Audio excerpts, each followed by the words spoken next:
Hello everyone, তো কেমন আছো তোমরা? আশা করছি ভালো আছো। তো চলে আসলাম নতুন একটি ভিডিও নিয়ে। তো অনেক দিন থেকে ভাবছিলাম যে শমশেরনগরে ঘুরতে যাব 4 নম্বরে। এবার আজকে সেটা সময় হলো, তাই অবশেষে বোনকে নিয়ে বেরিয়ে পড়লাম ঘুরতে। তো তোমরা পুরো ভিডিওটা দেখতে থাকো, আশা করছি তোমাদের ভালো লাগবে। তো দেখতে পাচ্ছ এখানে নদীটা কতটা কাছে, ওপারে জঙ্গলটাও অনেকটা কাছে। তো যত সামনের দিকে এগিয়ে যাব তত দেখতে পাবো যে আরও অনেকটা নদীটা ছোট হয়ে গেছে। তো এখানকার যারা থাকে আর কি, তো তাদের খুবই একটা রিস্কের মধ্যে থাকতে হয়, কারণ যেহেতু সাইডে জঙ্গল, আর যখন তখন জঙ্গলের বাঘ চলে আসে এপারে। তো খুবই একটা ভয়ানক ব্যাপার। আমরা এবার লাস্ট যেখানটায় থামবো আর কি, তো সেইখানটা হচ্ছে 0 পয়েন্ট বলে শমশেরনগর 4 নম্বর। পুরো ভারতের শেষ সীমান্ত বললেও চলে।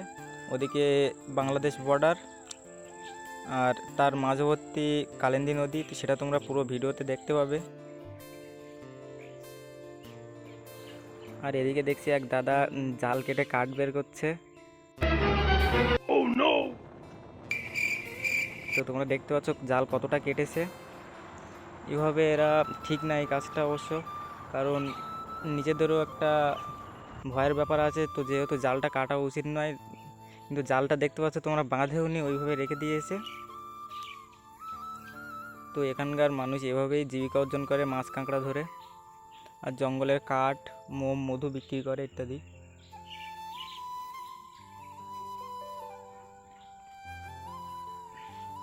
তো আর একটু সামনে এগিয়ে গেলেই আমরা বর্ডার সাইড এসে যাব।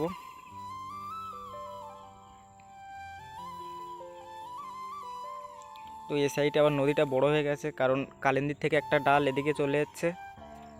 তো কারণ এই কারণের জন্য নদীটা পরপর বড় হয়ে গেছে।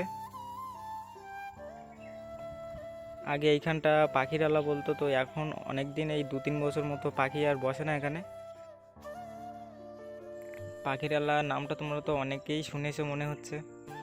তো যারা শুনেছো বা যারা দেখেছো তারা অবশ্যই জানো যে এইখানটা আগে অনেক পাখি বসতো, তো এখন আর একটাও কিন্তু নেই। আর একটু সামনে এগিয়ে গেলেই দেখতে পাবো যে শমশেরনগর যে ফরেস্ট অফিস আছে সেটা একটু একটু দেখা যাচ্ছে। ওই দেখো ওপারে ওই সিঁড়িটা দেখা যাচ্ছে। তো আমাদের ওখানে একটা আছে ফরেস্ট অফিস, আর 4 নম্বরের মাথায় একটা, পরপর এখানে দুটো আছে।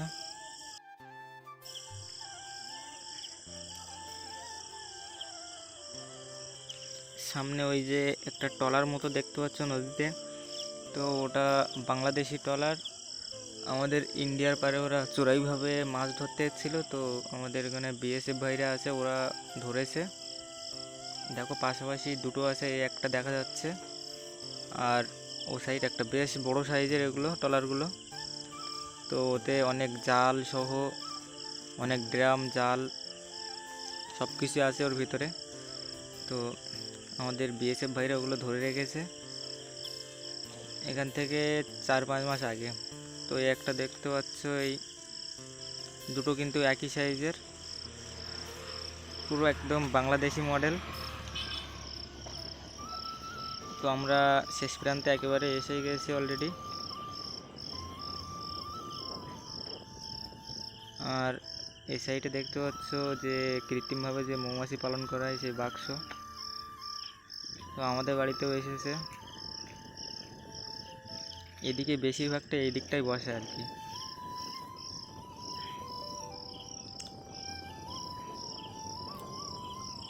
তো একেবারে শেষ প্রান্তে চলে আসলাম। ওই যে দেখতে পাচ্ছ দূরে ওপারে বাংলাদেশি জঙ্গল, আর মাঝখানে এটা কালিন্দী নদী। তো আমরা এখন এখানে গাড়িটা রাখবো, রেখে সামনের দিকে যাব,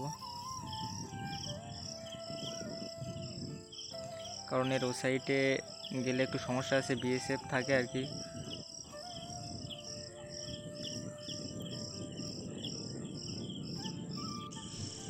একজন দেখছি নদীতে জাল ফেলছে, মাছ ধরছে।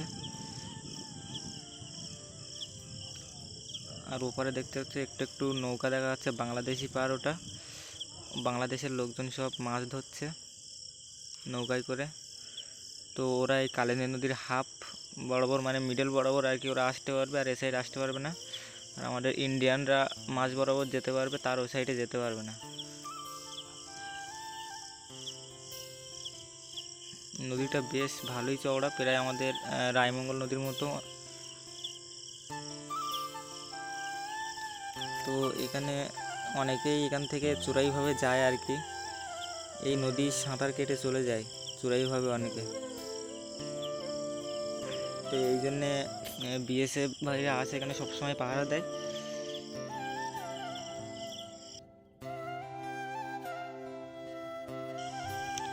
তো যাই হোক, তোমরা যারা এখানে আসনি তো তোমরা আসবে, দেখবে, আশা করছি তোমাদের অনেকটা ভালো লাগবে। জায়গাটা বেশ সুন্দর। তো যারা দেখতে চাও বা আসতে চাও তারা অবশ্যই আসবে সময় করে, তো তোমাদের অনেকটা ভালো লাগবে। তো যাই হোক বন্ধুরা, এই ছিল আজকের ভিডিও। তো ভিডিওটা ভালো লাগলে একটা লাইক করে দিও এবং কমেন্টস করে বলো কেমন হয়েছে। আর আমাদের চ্যানেলে নতুন হয়ে থাকলে চ্যানেলটাকে সাবস্ক্রাইব করে দিও। তো যাই হোক বন্ধুরা, দেখা হচ্ছে পরের ভিডিওতে। তো আপনারা সুস্থ থাকবেন, ভালো থাকবেন, এই আশা রেখে আজকের ভিডিও এখানেই শেষ করছি।